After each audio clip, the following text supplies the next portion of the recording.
Welcome to Tap and Yap, the CDH podcast where two Aussies tap lands and yap nonsense, but mostly about winning. Hi, I'm Riley.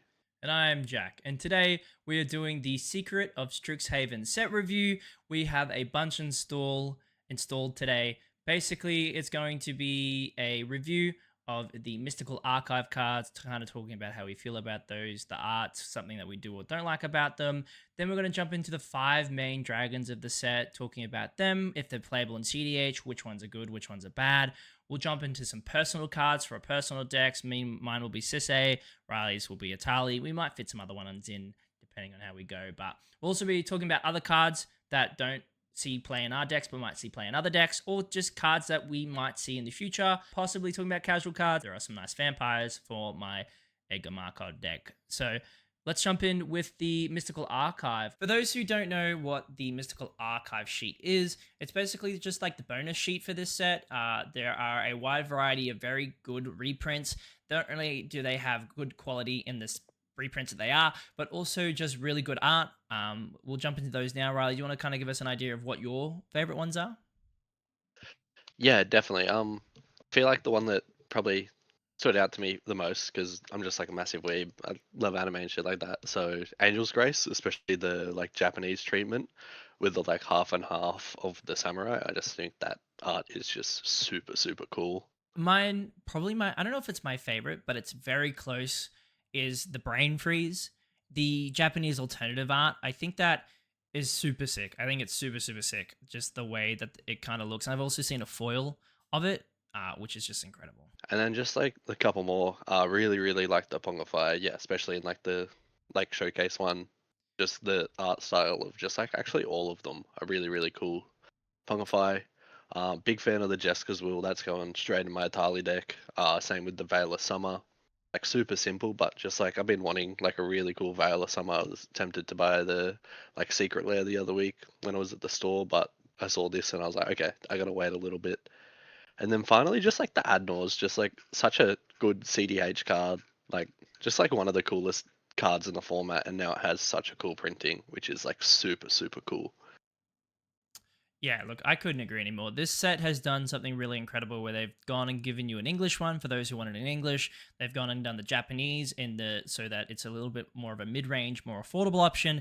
And then for those collectors, they've given us these silver foils, which are just absolutely stunning. So my other options were I'm instantly buying this, like I've been saying this for like the last 2 weeks ever since I saw it, is the Dismember. It's going in Sisei like the fastest, the silliest, most fastest purchase I've ever made. Speaking Yeah. of silver foils, I really want the Vampiric Tutor, and I didn't realize that the Vampiric Tutor was the chase card of that set. I know that the Force of Will is more expensive, but dude, the Vampiric Tutor is incredible. I don't know if I'm gonna buy this one like in English or in the Japanese alt art or whatever they are calling the alternative arts to that or whatever. Is the Flusterstorm? I have like just your generic like random Flusterstorm, but this art I really enjoy. I think it's super sick. And then I Yeah, also definitely. I also am buying a new Psychonic Rift, the cat one where he's holding on for dear life. I'm like, again, I saw this on X or Twitter or whatever you want to call it, and I was like, oh, cool, there goes $80 or whatever. To Yeah. it's just one of those I gotta have it. So I think that's my favorite as well. Yeah, definitely. I think like the coolest thing is like there's just like so many playable cards, especially in like CDH. There's like the Culling the Weak, there's a crop rotation for all the guys cradle decks. I feel like most decks have like at least one card that they can put in.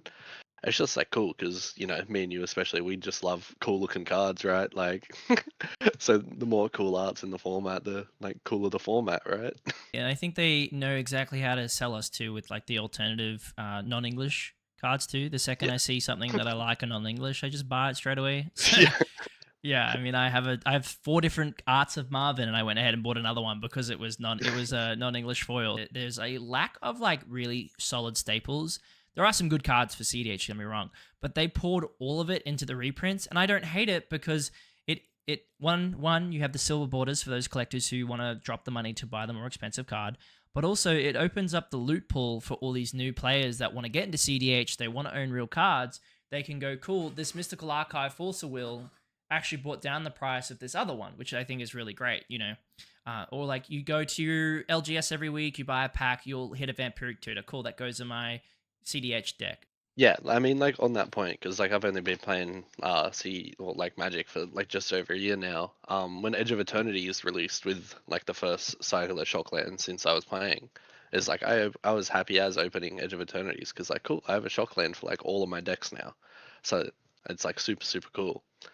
It's like bringing these, like the like $50 cards. Cool, if I get it in my pack when I rock up every Monday to Magic, that's sick. Like, Yeah, I couldn't agree more. Yeah, so I think that's the mystical archives kind of talked about and kind of like discovered. Do you want to talk about anything else particularly before we move on, or?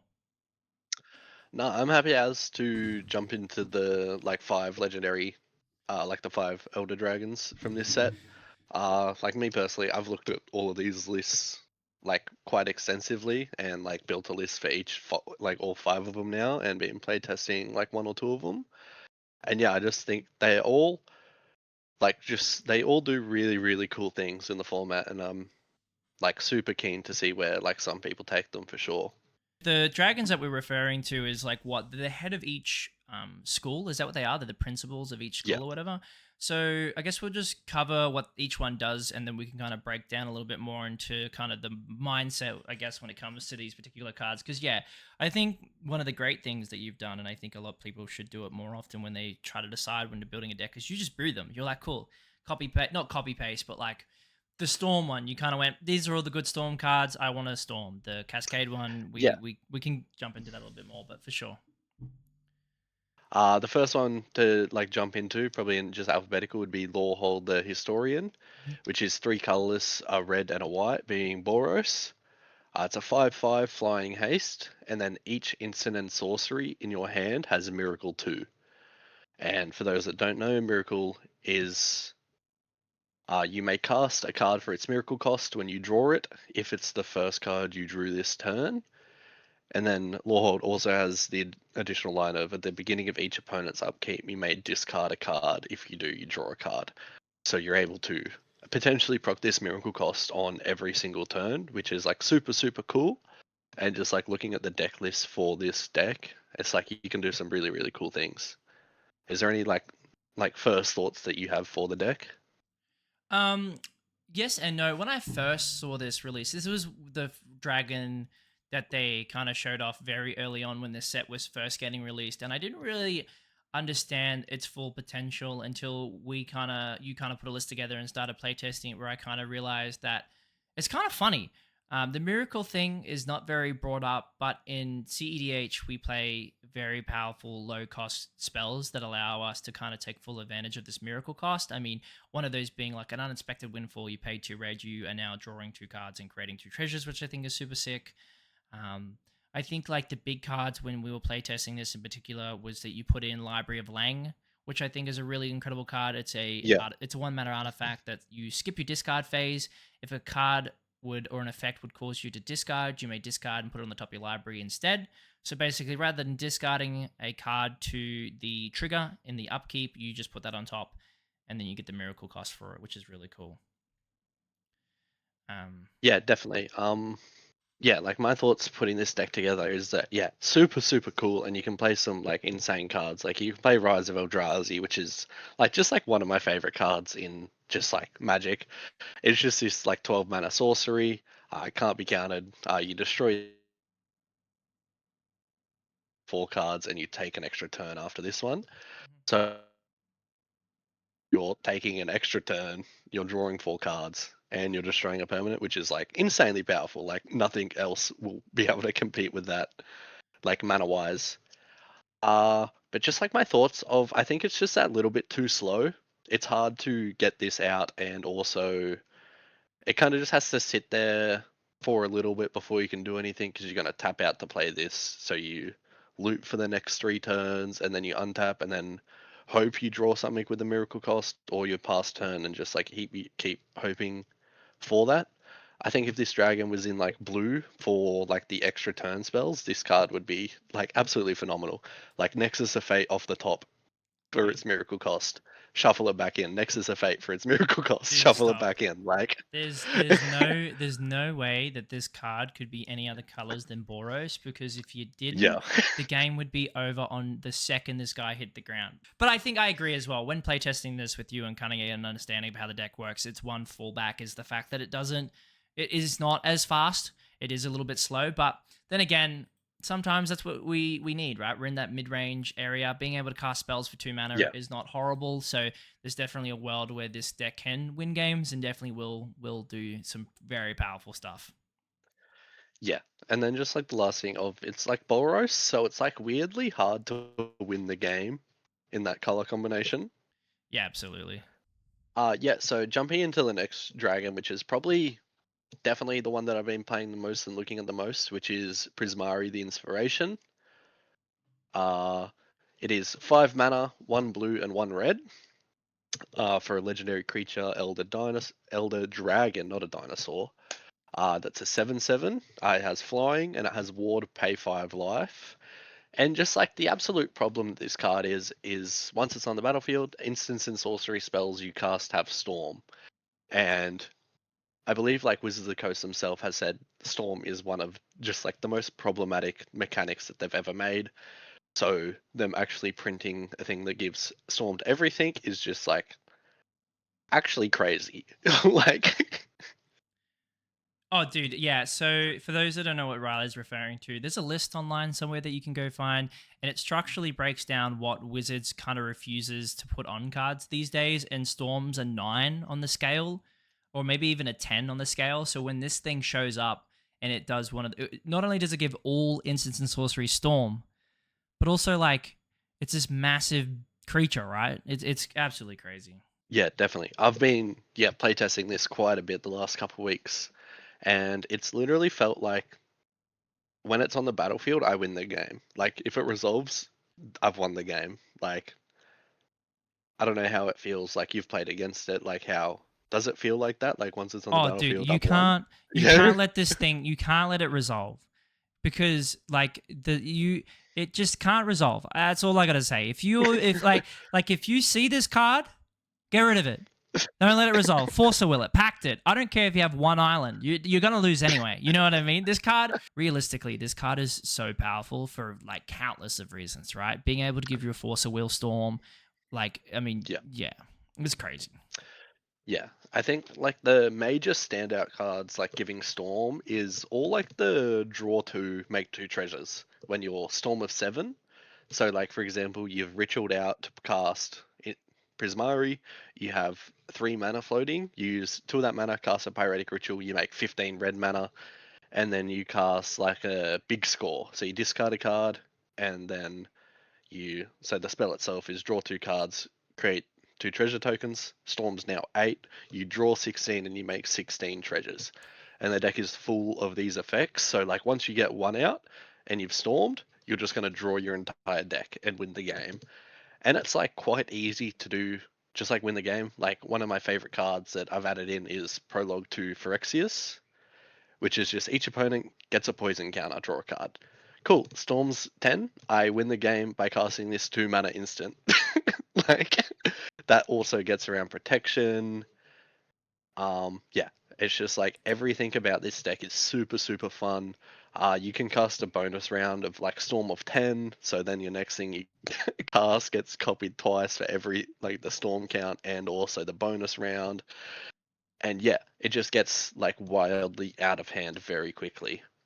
Um, the one thing I think that all this do need is Colic or some sort of Shuffle Titan, because you will deck yourself very quickly playing this deck.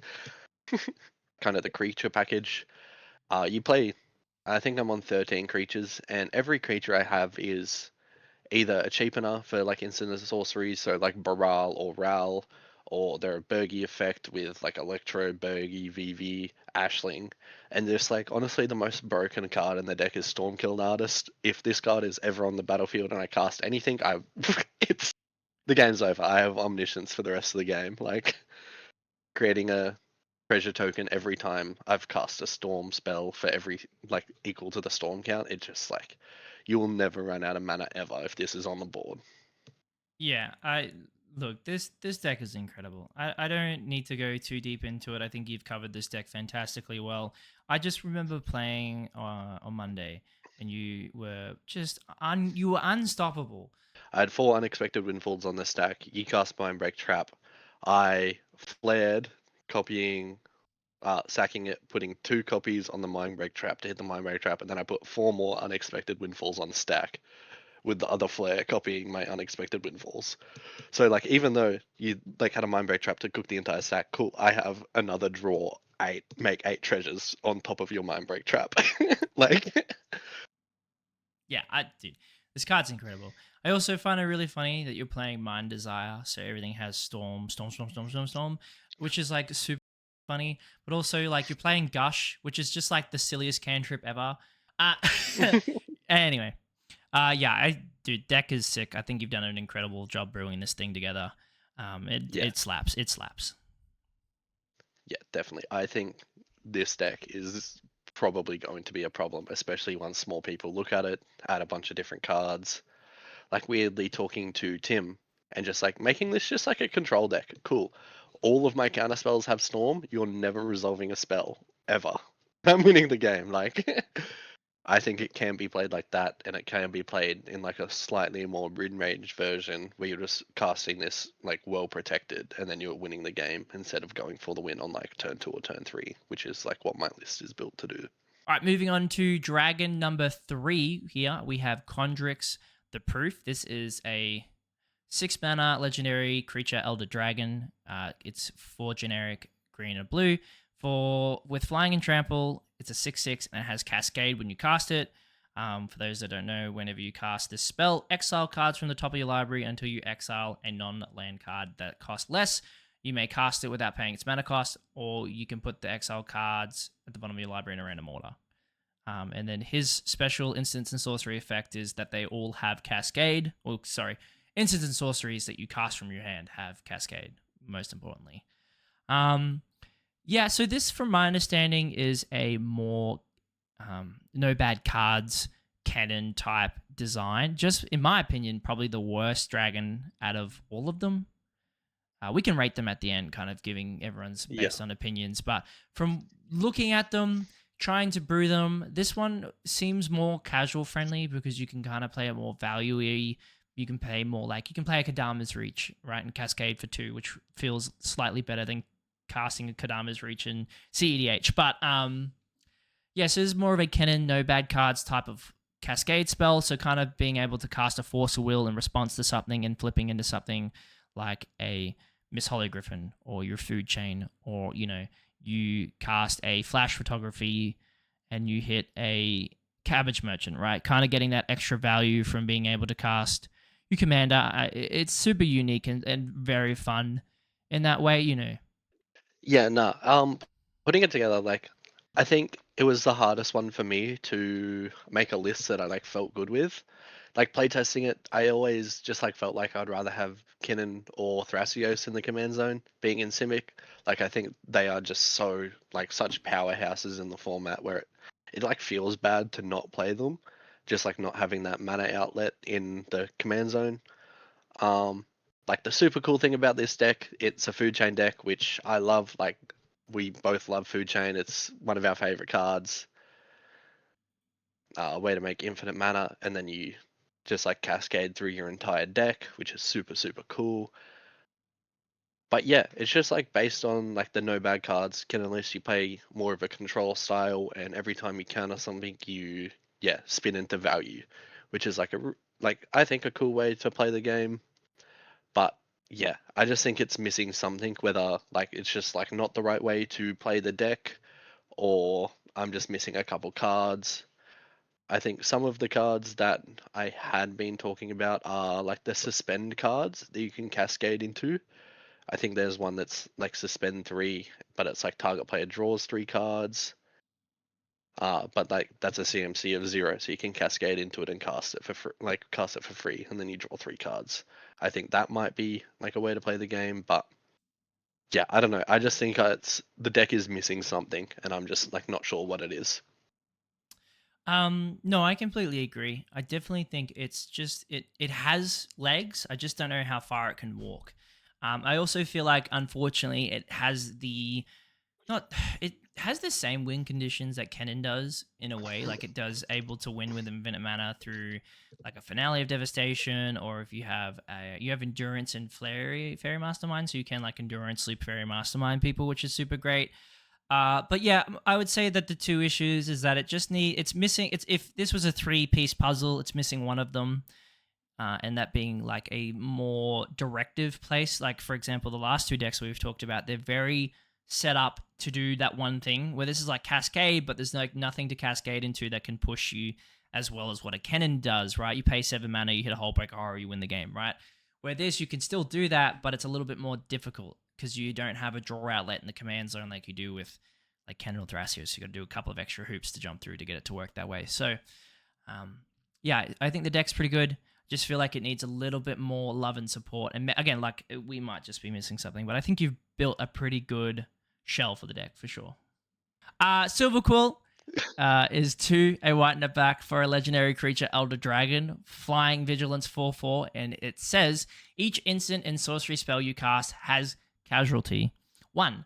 Uh, for those that don't know, as you cast this spell, you may sacrifice a creature with power 1 or greater. When you do, copy the spell, and you may choose new targets for the copy. I think this deck has been really, really cool. Really cool, really interesting, very dangerous. I would not let this commander get underneath you. You know what I mean? Don't let it get any value. Don't let it establish a board state, because if you let it start start accumulating value, kind of run aways with the game. And I also noticed that you're playing some stacks pieces, which I don't hate. You know what I mean? You're playing like the Ether Sworn Canonist, which like each player who casts an artifact spell this turn can't cast an additional one, which is kind of nice. Archon of Amiria, sorry. This one kind of stopping your opponents from casting more than one spell. Basically, these like kind of deafening silence effects, or is that the right one? Deafening silence, I think maybe. I don't know. Yeah, But definitely so. you're on like Abdul Adrian lines, which like I've never played Abdul Adrian, but for some reason I think is one of the coolest cards in Magic. Just like the way that you can combo off this thing with like 1,000 different other items is super cool. This vampire guy, super sick. Like it gets played in some decks, and when they play it, it just seems to do some really cool stuff. Yeah, definitely.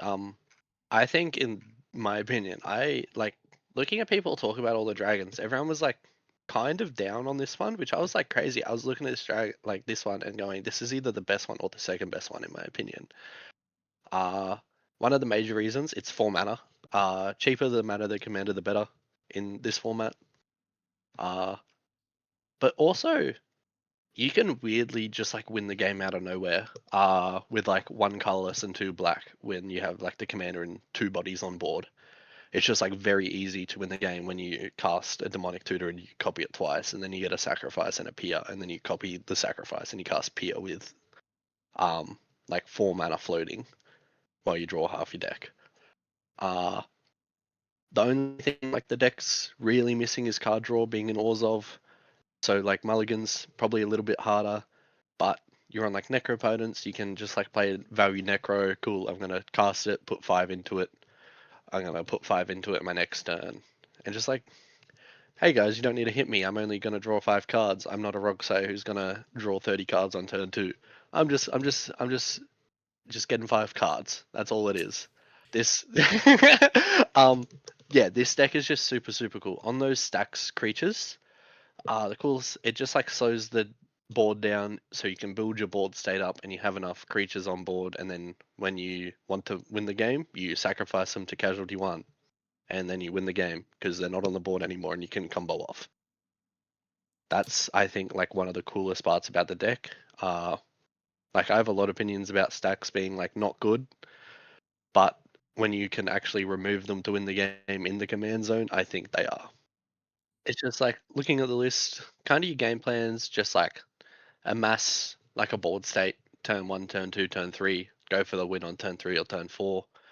Like best case scenario, you're casting like your commander on like turn 1, turn 2. you're casting like a Sedgemoor Witch, which is like every time you cast an instant or sorcery, you make a 1/1 pest.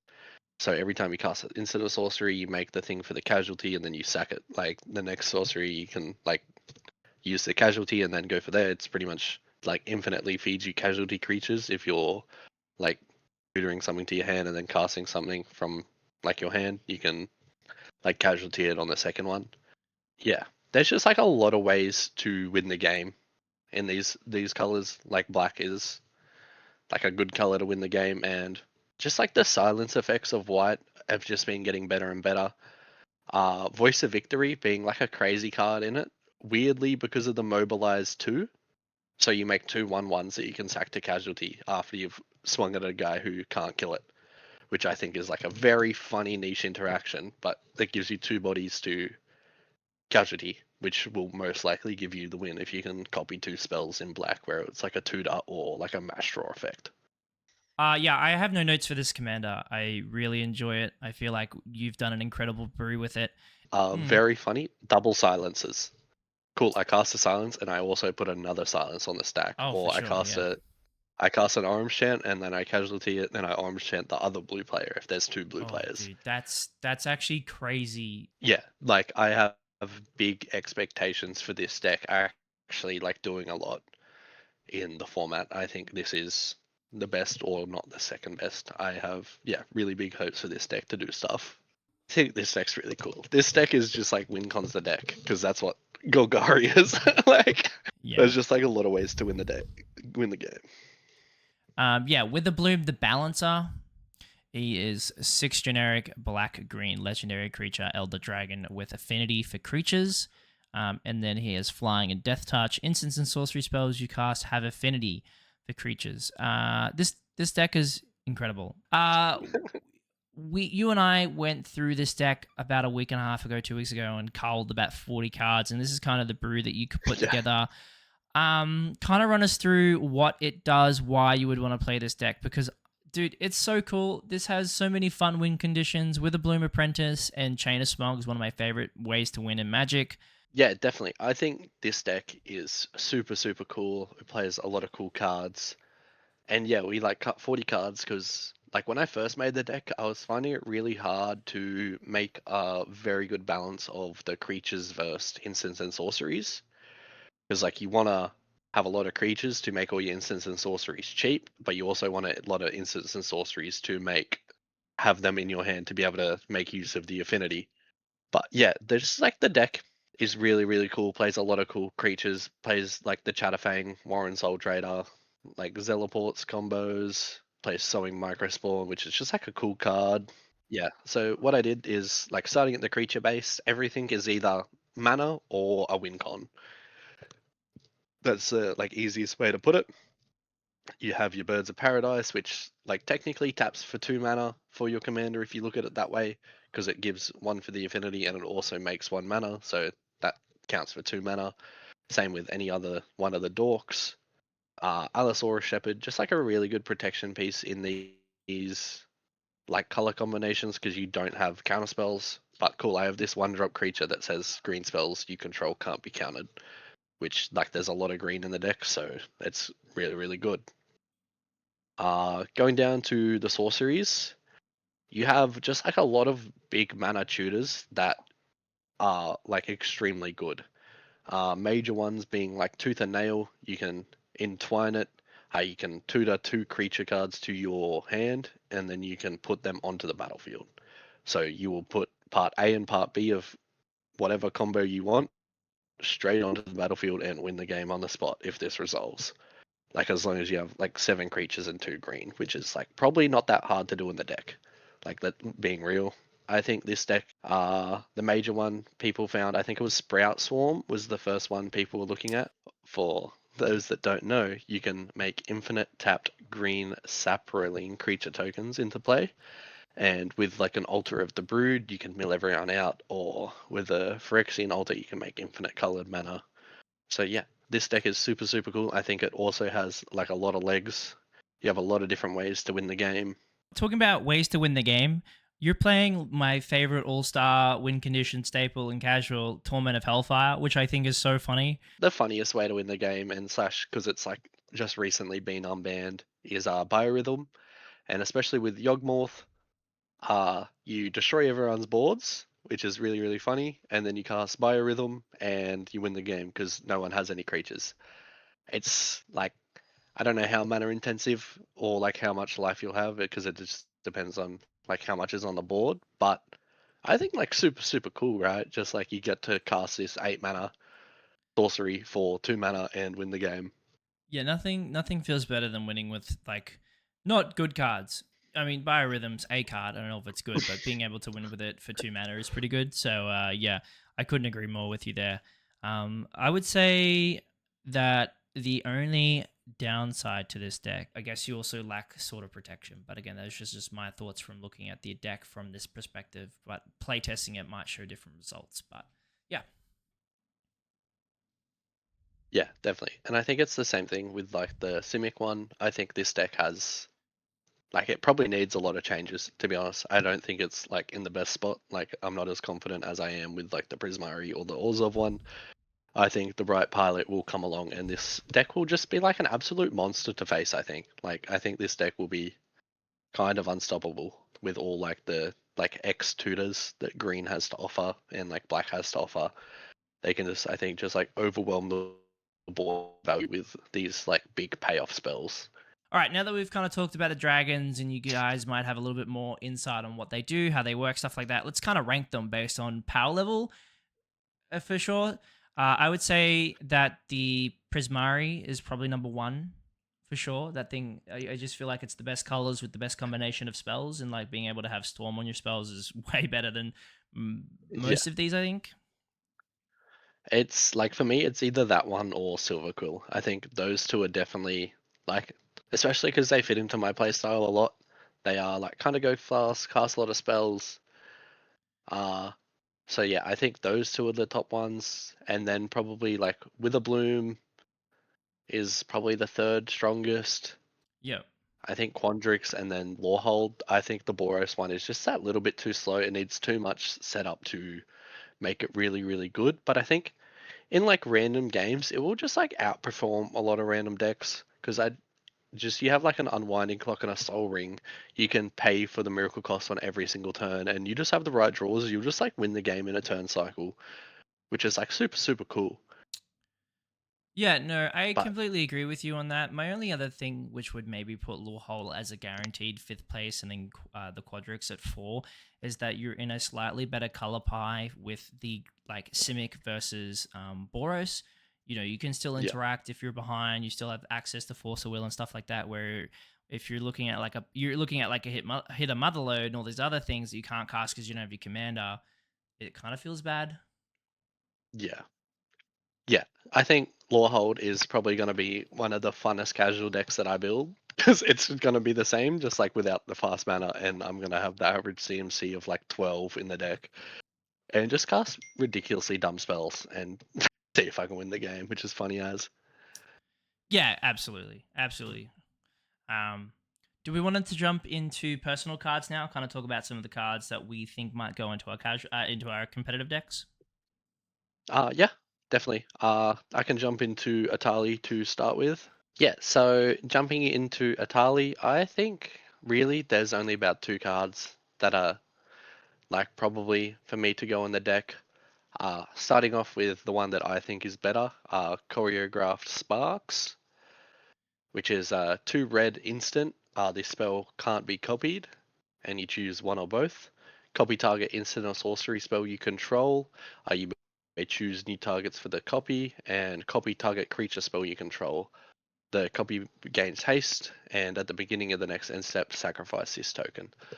There's two like positives for this being like Atali. Cool. If I have 9 mana, I cast Atali, I cast this, I have 2 Atali ETBs. Like super good. 2 more mana for another Atali. I'm never complained about that in my life. Uh and then the other one of when you flip it, you will be able to hit other stuff on the stack. And if there's a cool creature or a cool like someone else's clone, cool, I'm copying that. And I'm getting 2 more Atalis. And I just think this is going to be a good card in the deck, and I can't wait to test it out for sure. But yeah, I think 100% this card is super, super cool. It is really close to also being the mono red Ashling if the spell could copy itself, because it would also just like make infinite Magecraft triggers with Ashling. Yeah, definitely. And then the second card, which is Improvisation Capstone, which is 5 colorless and 2 red. It's a sorcery lesson, and its effect is exile cards from the top of your library until you exile cards with a total mana of 4 or greater, and you may cast any number of these spells from among them without paying their mana costs. And it also has the new mechanic Paradigm. You exile this spell after you first resolve a spell with this name. You may cast a copy of it from exile without paying its mana cost at the beginning of each of your main phases. So it's like a weird cascade. Like when it resolves the first time, you can hit like 2 clone spells, which is super cool. If you hit like a Molten Duplication, you can also then hit a Heat Shimmer, because that would be the first flip would be under 4 mana, and then the second one would be over 5 mana, like over 4 mana. So you'd stop there. You have 2 clones, and you put them both on a Tali, and then you have more Talis, and that is good. And then just like weirdly, I think I'm looking at making more of like a mid-range Atali version, especially to play at the store, because like everyone's just like so scared of the deck. So I'm just like, hey guys, I'm going slower. Don't worry about me. I'm just casting a turn 3 Atali. Ignore the threat at the table.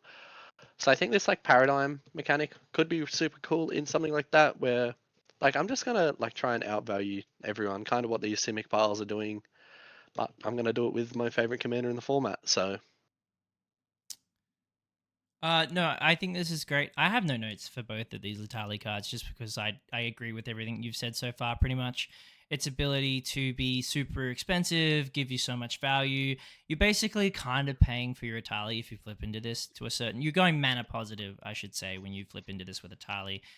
yeah, I think it like helps you not get completely blown out of the game, which is kind of like the biggest problem with the deck is when you get stopped and you're like, cool, I can no longer do anything for the rest of the game, guys. Good luck. Yeah, yeah. I mean, we talked about Itali last week in our Turbo episode. If you haven't seen that, definitely recommend it. And one of the things that we did talk about in the Itali itself was that it lacks the ability to kind of come back from being blown out. So this is one of those cards that should hopefully help with that moving forward. So that's really great. That's it for Atali. Do you want to jump into any Sisei cards that you would have, or if there is any? Do we just want to jump into some other cards and kind of talk about ones that might not go in our decks personally, but might see play in other decks? Yeah. Yeah, so jumping into cards that like I find cool, we'll just go alphabetical. The first is Arc of Hunger, which is 2 colorless and Boros. Whenever 1 or more cards leave your graveyard, this artifact deals 1 damage to each opponent, and you gain 1 life. And you can tap it, mill a card, and you may play that card this turn. I think this like weirdly might have a spot in like Timna Dargo, because like when you sacrifice the Dargo, it goes to the graveyard, and then you choose to put it into the command zone, so it counts as leaving the graveyard, and it pings everyone. So it's like another one of them effects. I think this, if this was like Boros to cast, it would be a definite include, but I think the 4 mana is slightly harder. But it's like weirdly technically draw a card. It's tap, draw a card, and you can play it this turn. So I think that's cool. Is there Yeah, anything kind of like your thoughts about the card? I completely agree with you in regards to if it was 2 mana cheaper or a mana cheaper, it would be a little bit more viable to put in the deck. I do like the Miller card. You may play that card this turn type effect. I think is super cool because a lot of those decks are playing. I don't know which goblin it is. It's either the welder or the engineer that can put the card onto the battlefield. So there are certain things that allow you to abuse that. I know some of them are playing Hoarding Broodlord, so you can kind of manipulate that as well. If you don't have the Entomb, but you have like an Imperial Seal or a Vampiric Tutor, you can put the Broodlord on top, mill it, reanimate it. There's some this card definitely has playability and definitely could see play. I just don't know if the 4 mana is going to stop it from being able to be played because it is a win condition in itself, right? The like you said, Dargo being cast over and over again will kill the table, so that's cool. Next card to talk about, Daydream. It's 1 white. It's a sorcery. and it is exile target creature you control, then return that card to the battlefield with a 1/1 counter. So 1 mana flicker effect. The one downside, it's not an instant like Ephemerate, but I think these like 1 mana blink effects, especially with like that are coming out in the format. I know this sounds like Atali propaganda, but you guys should all play them in your deck so I can flicker the Atali when I flicker it, like when I flip it on Atali. But yeah, I think in this, like in the Bant Ang we put together, this could see play. Same in these like the like Bant semi-blue lists that were like flickering like Peregrine Drake to untap 7 lands. I think it could see play in like those types of lists. This So is like I think this might have a like slot in some of these decks. this is being played in Plagon for sure. Yeah, yeah, definitely. Plagon's being able to blink Plagon twice for 4 mana and drawing like 10 cards is going to be Yeah. revolting. I mean, I agree with the Ang thing. 4 mana, 2 Angs is disgusting as well. Basically, doesn't lock you in to win the game, but if you go and check out our video, you'll kind of see that being able to have 2 to 3 Ang ETBs on one turn was pretty much winning us the game. So that's I very highly think this card's very cool. Yeah, definitely.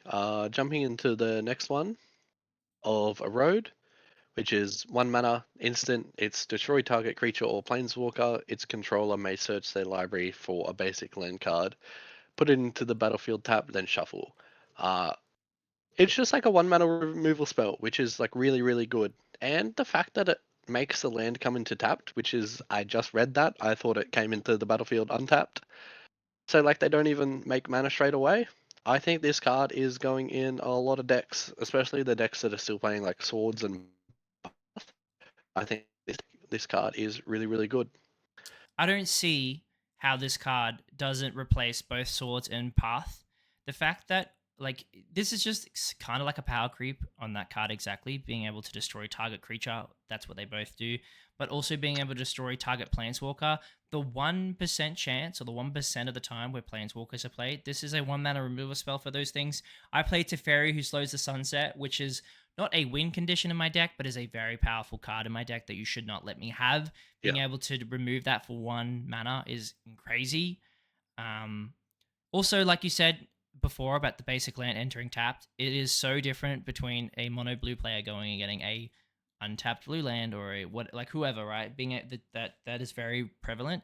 It also no one plays basics. If you're playing 3 or more colors, if you're not playing a Thrasios deck, you're not playing basic lands pretty much.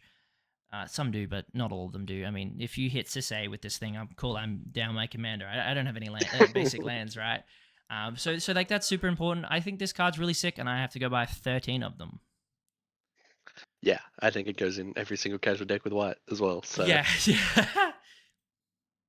next one to jump into is Flow State. It's 1 colorless and a blue. It's a sorcery. Look at the top 3 cards of your library. Put one of them into your hand and the rest at the bottom of your library in any order. If there is an instant or sorcery card in your graveyard, instead put 2 of them into your hand and the rest at the bottom. I think this sees play in Ral, right? It's 1 mana, draw 2, pretty much, which is like on rate for a lot of Ral cards. It's you look at 3, either put 1 or 2 in your hand, and like most likely a Ral is going to have an instant or sorcery in their graveyard. Yeah, 1000%. This is such a Ral card that it's not even funny. They may as well have just written Ral State on this card at this point. Like, yeah, the 1 mana, like the reduction from Ral, reducing this to 1 blue, it's like slightly better than is it Preordain? I don't know if they play Preordain or there's one of those like 1 mana cantrips where you look at 3 cards, put 1 into your hand, put 2 in the bottom of your library. It replaces that. Yeah. This card's sick. I really like it. Yeah, definitely. Next one to talk about is Molten Core Maestro, which is 1 colorless and a red. It has Menace for a 2/2. Whenever you cast an instant or sorcery spell, you put a 1/1 counter on this creature. If 5 or more mana was spent to cast a spell, add an amount of red like mana equal to this creature's power. Cool thing about this card is a lot of the buyback dealer damage. So like Searing Touch, which is 1 red buyback of 4, it deals 1 damage to I think it's any target or creature or controller. So with this being power 5, you make the 5 mana paying for the buyback cost and the original cost. You then cast it again. and you make infinite red, and you also then make infinite damage, which is, probably going to win the game, as long as they don't have One Ring protection.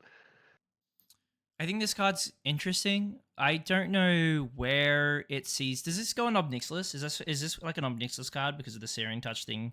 You like get you exile your entire library. You get to see your entire deck basically, and you kill the table that way. Is that something that you maybe played in? I just don't know where you see this get played. Uh, Right? I yeah, I'm not sure where it sees touch. Like, I might have to ask Alex playing Ashling if like this is oh seeing sure. play in Ashling.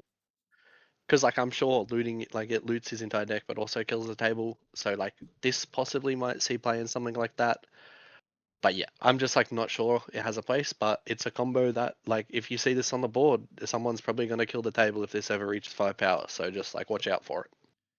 Yeah, I didn't even think about it from a combo perspective with cards. I kind of just read it as this way to get extra value whenever you're casting big spells.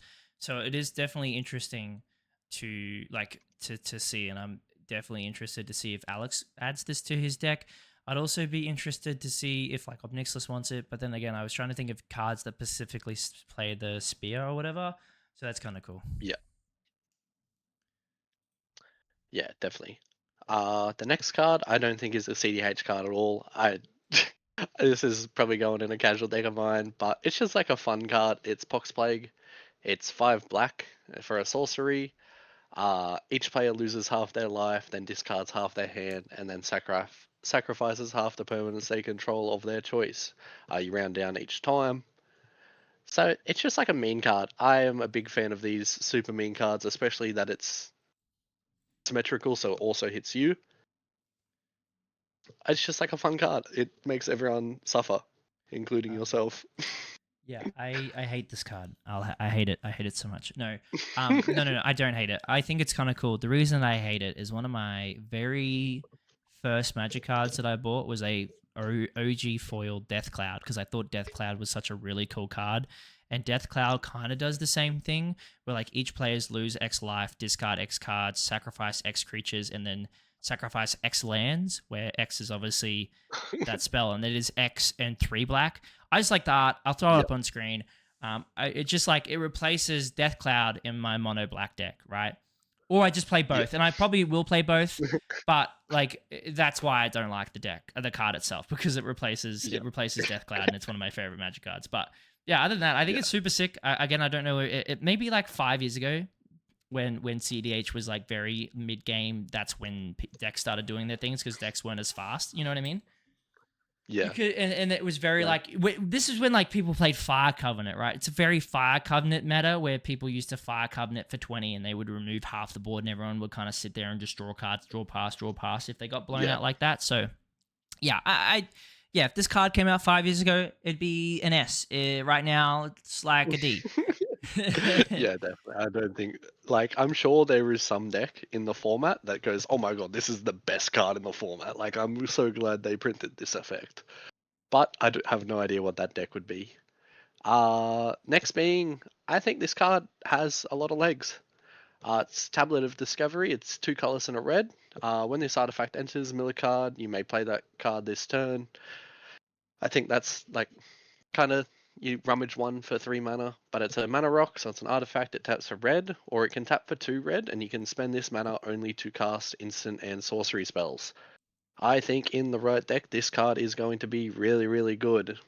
I'm thinking it might go in the Prismari Dragon. I have so many instants and sorceries that if I can tap this for 2 red, I am 1 more mana to cast Prismari and win the game. I think this like might see play, especially for like the 3 mana rocks that like some decks play, being like Bender's Waterskin. Maybe this like replaces that in those types of decks. No, I completely agree with you that it definitely has legs. I wouldn't be surprised if Stella Lee doesn't see play, if this doesn't see play in Stella Lee. You know, the deck usually goes turn 1, turn 2 Stella, turn 3 win, but if you do need to go more mid-rangey for whatever reason, you can just cast this on turn 2 or turn 3 after you've got Stella out. You know, Yeah, milling that card could basically win you the game, right? Let's say that you've top decked a Seething Song, you cast Seething Song, you cast this, you flip into one of your tap untaps, you cast it on Stella, you win the game.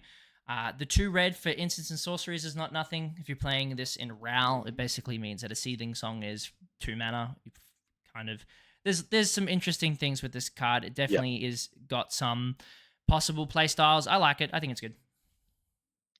yeah, definitely. And then the last card that I had, I really wish this card had haste. It's the Dawning Archaic. It's 10 colorless for a legendary creature avatar.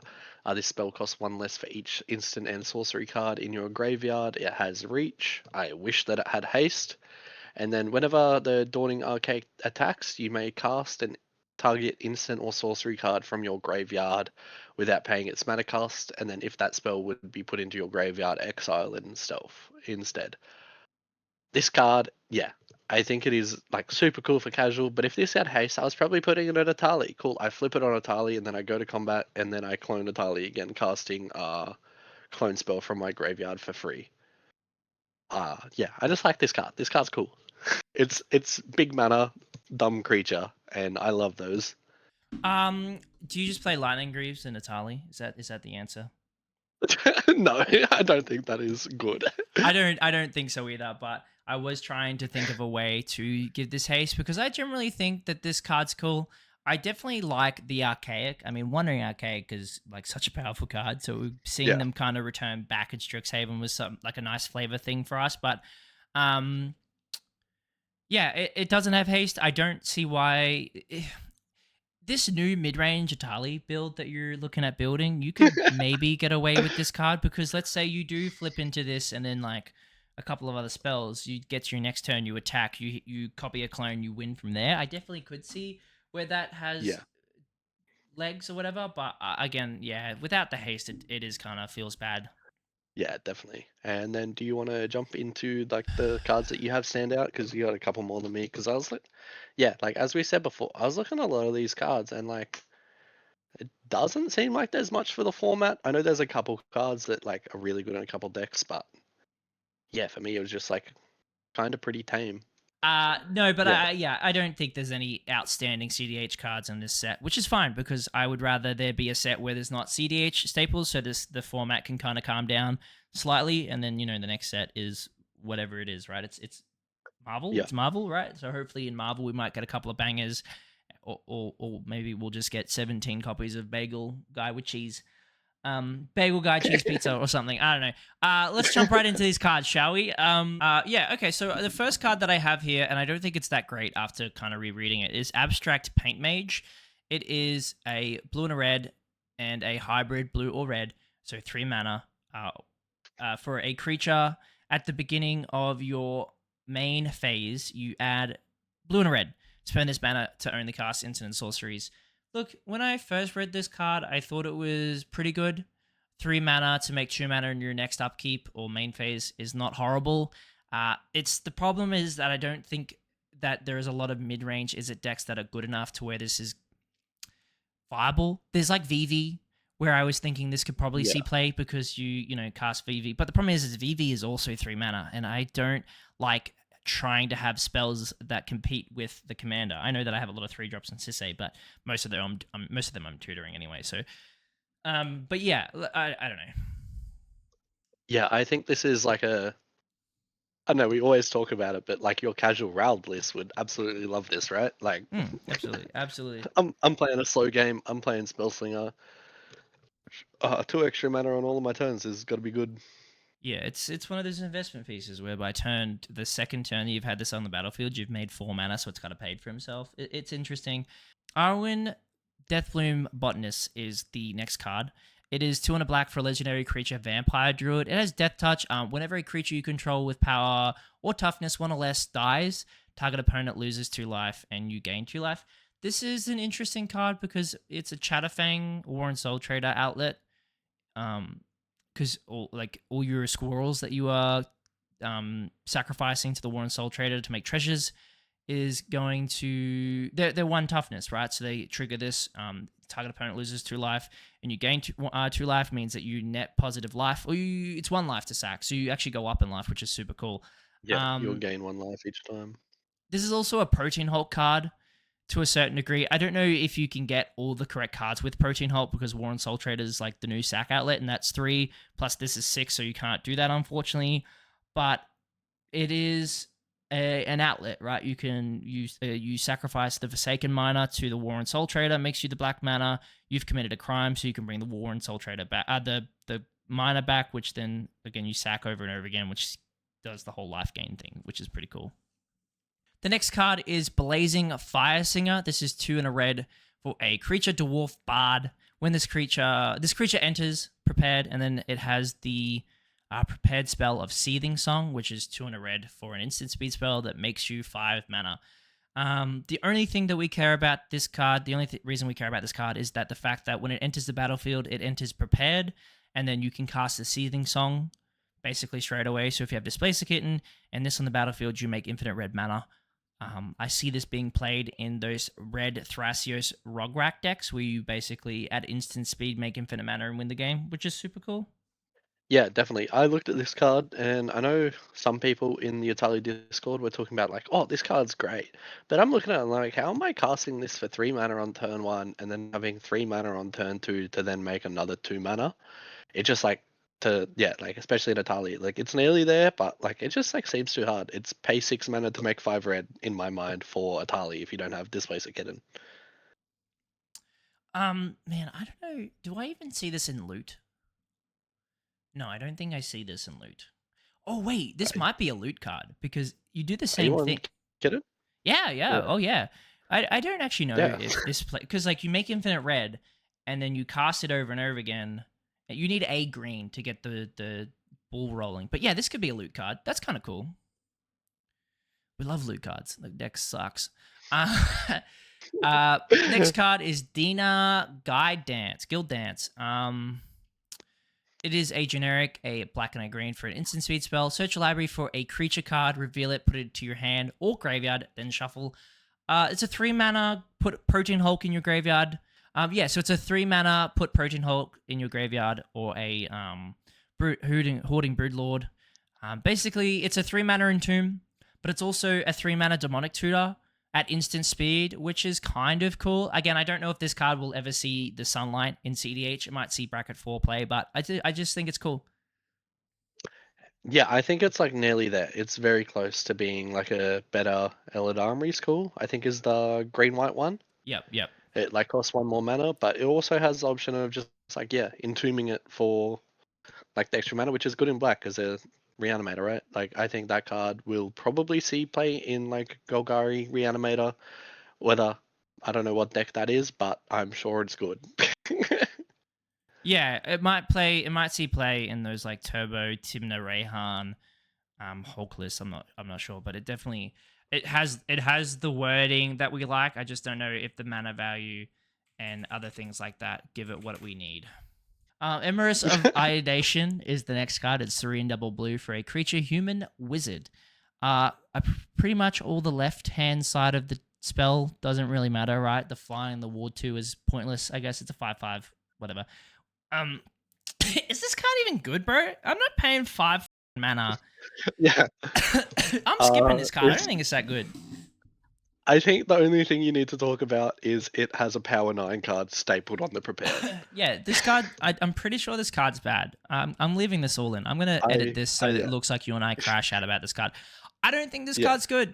It has Ancestral Recall on it, which is like if you have loot and like Displace a Kitten and you have infinite mana, you can draw your deck, which is like cool. But also you're paying 5 mana. You're paying 6 mana to do this. This card sucks. Yeah, 6 mana, draw 3. Yeah. All right, moving on to an actual good card. I believe this card is really good. This is the Tide Caller. Yes. It's a 1 mana. It's 1 blue pip. It's a creature, and it says it has.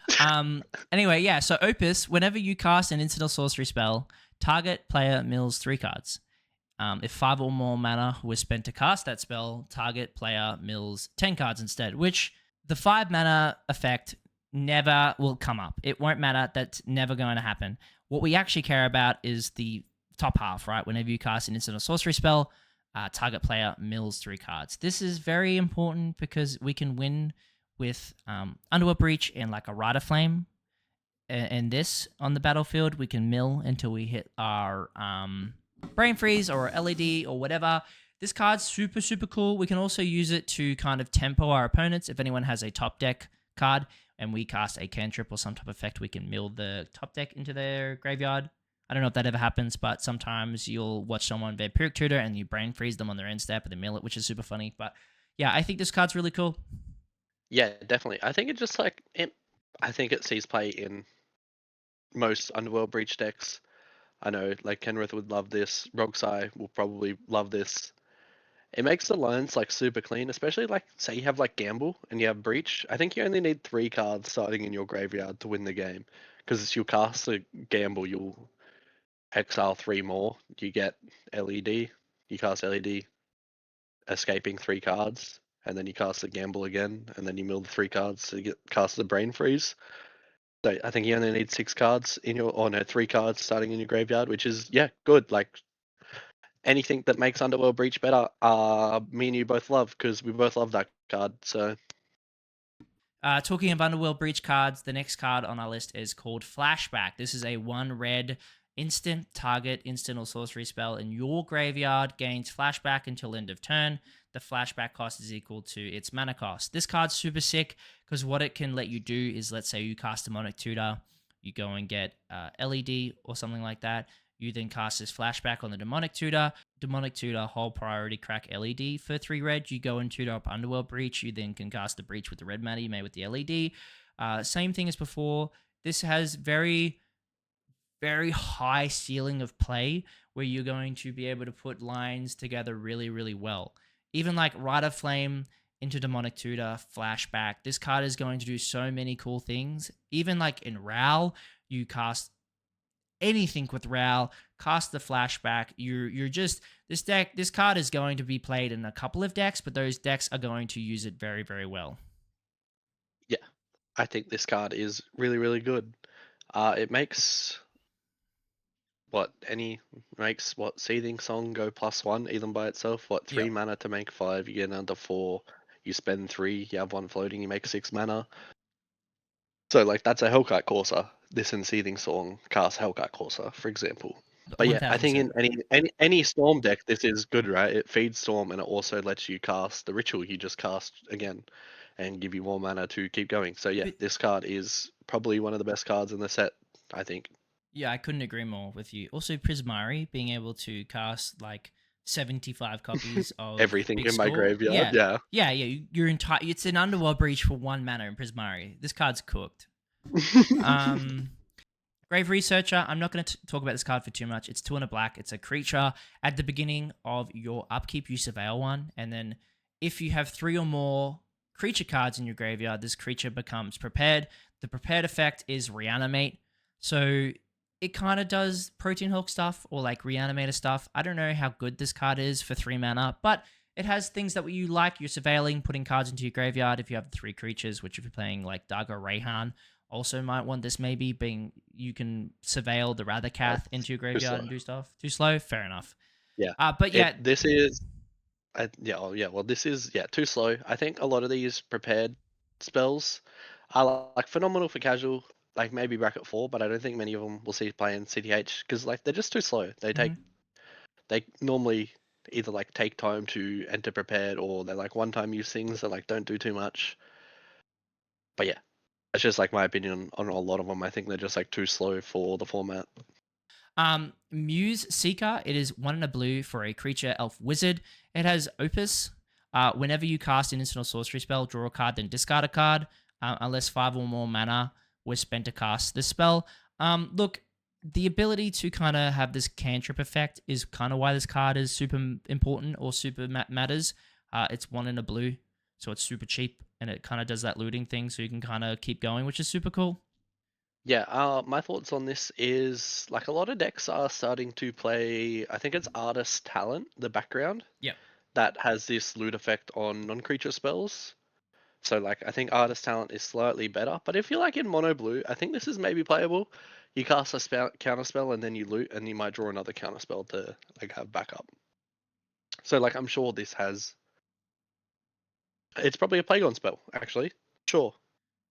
Oh, It's got sure, a because bigger. it's bigger, but It's yeah. It's bigger butt than its like power, and it cares about doing that and drawing cards. So like, it might have a place there as like a deck. But yeah, like I'm sure like it's a good card, especially in this like mid range, draw a lot of cards, cast a lot of counter spells. Like it's got to be good, right?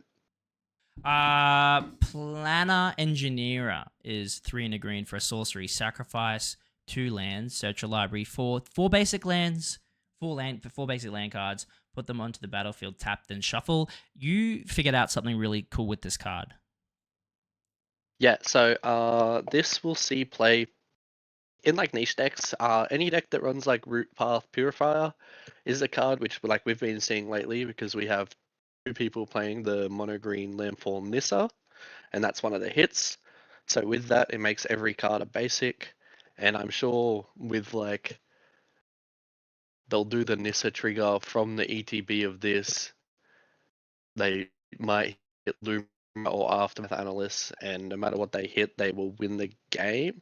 I'm pretty sure, because if they get like Lotus Field, Shifting Woodlands, Vesuva, and whatever the other one they need is, they win the game on the spot with this. It is very playable. It gets like a 2 on the rating. Not that we've rated any of these other cards, but like it gets like a very niche deck that kind of gives it that buff, which is kind of cool. I guess you could Yeah, maybe see this in Lumra, maybe. Right? They kind of yeah, they do play a lot of basics, so they are in that mono. I guess like some play 6, some play like lower or higher, depending. I don't know. Uh, enough about Lumra to be able to talk for those players. Let us know down below. But I think this card does have somewhat legs. I think it's cool.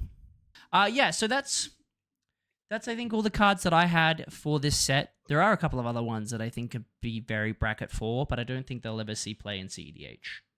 yeah. No, I agree. Like, yeah, as I was saying before, like I don't think there's actually that much for CDH, but yeah, it's just like not that loved yet. Like I'm hoping for Commander Masters CDH edition to come out in a year's time, and I'm gonna love that set. Like, just give us a set for CDH, and just like make every card the Underworld Breach. Like, you know what I mean? Absolutely. But yeah, like super cool. I mean, the Mystical Archives has got to be like some of my favorite art treatments that have released in probably like any set ever. Like I think every single card they hit on, like every card is good and like super cool looking. And like Strixhaven, it's just like cool to be back in Magic and not in New York again. Yeah, I couldn't agree with you anymore about not being in fucking New York. Yeah, nah. Anything else from you before we say bye? No, I don't think so. I think we kind of covered everything pretty well. If you ever see someone playing Prismari, you pact a negation that on turn 1.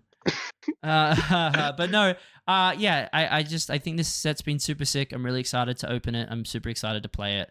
I'm really happy with the set overall. Yeah, and if like anyone wants to like talk about the decks or anything, like just like leave a comment on the YouTube, leave a comment on Moxfield. Like I'm happy to like talk to anyone about this format because like I love Magic. Magic is super fun. So if you guys look at the Quandrix deck and go, "Wow, this deck sucks," like you should build it this way. Like I'm super happy to listen and like learn how like other people's opinions because like yeah, I don't play Simic, so I'm sure some pilot will come and go, "Yeah, this is actually like the best one to play because of this reason." So like super looking forward to that. Yeah, with that all being said, I do really like this set. I think this set's super sweet. If you do enjoy this set review, please let us know by leaving a like, leaving a comment down below. I think we'll definitely be doing set reviews for every set moving forward. Thank you for watching. Bye.